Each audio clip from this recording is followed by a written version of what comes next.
Today, we're going to talk about a pretty huge shift happening in education. It all comes down to one big question. What if we measured success not by grades, but by what students can actually do?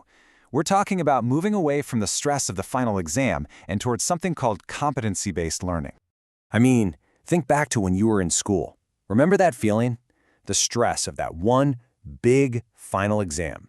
Did that single test really show everything you learned?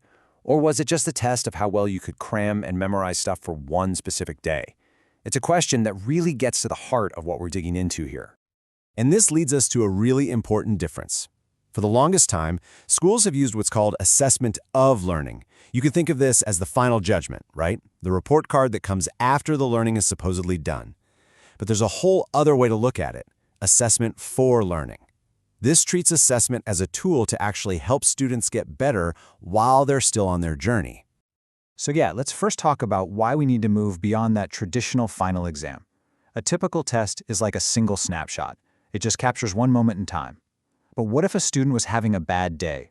Or what if they're an amazing problem solver who just, freezes up during tests? That one snapshot just can't tell the whole story. It's just not the full picture. Now, to really understand this new approach, let's use a pretty powerful analogy. What if we started thinking of a teacher less like a judge and more like a doctor? It's a small change in words, but it completely reframes their role in the classroom. This idea is a total game changer.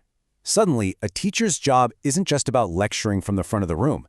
It's about diagnosing what each student needs. Think about it. A doctor doesn't give every single patient the exact same medicine. Of course not. They observe, they figure out the problem, and then they prescribe a specific treatment. The idea here is that teachers should do the very same thing for learning. In the process, it looks a lot like a trip to the doctor's office. First, there's the diagnosis. The teacher watches and sees where a student is struggling.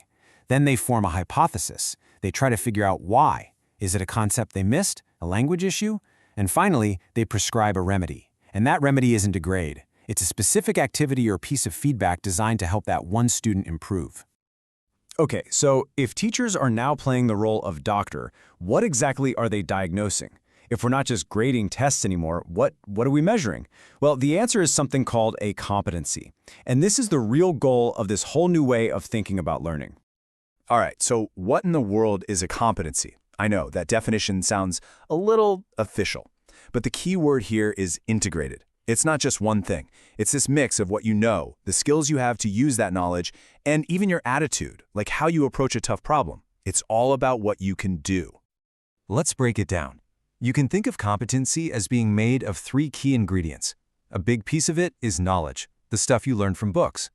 An equally big piece is skills, your ability to actually put that knowledge into action. But then there's this third, crucial piece, attitude. This is all about things like teamwork, not giving up, and being open to new ideas. And really, that's the bottom line. It all boils down to this.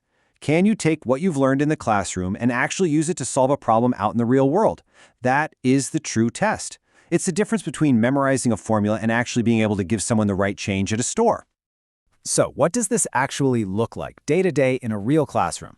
How does a teacher act more like that doctor or a coach instead of just a referee? Let's use another great analogy, this time from sports. See, in the old way, the teacher is basically a referee. They just watch the game, and at the very end, they blow the whistle and announce the final score. Pass or fail. Game over. But this new way sees the teacher as a coach. They're on the sidelines during practice, yelling encouragement, giving constant feedback, correcting your form. They are actively helping you get better long before the big game even starts. That is assessment for learning. Let me give you a perfect real-world example. Imagine a third-grade math class. Instead of a boring worksheet, the kids are role-playing. They're shopping at a little classroom store. They are actively using their math skills to buy things and give the correct change. Meanwhile, the teacher is moving around the room, just observing and giving little tips here and there. The goal isn't a grade on a piece of paper. It's to make sure every single kid actually masters the skill.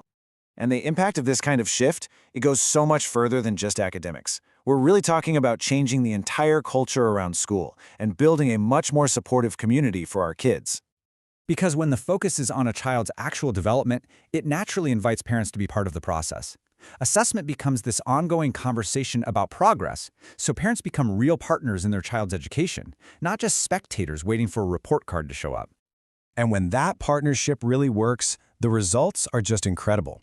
The research shows that this kind of engagement leads to kids showing up to school more often, having better social skills, and even better behavior in the classroom.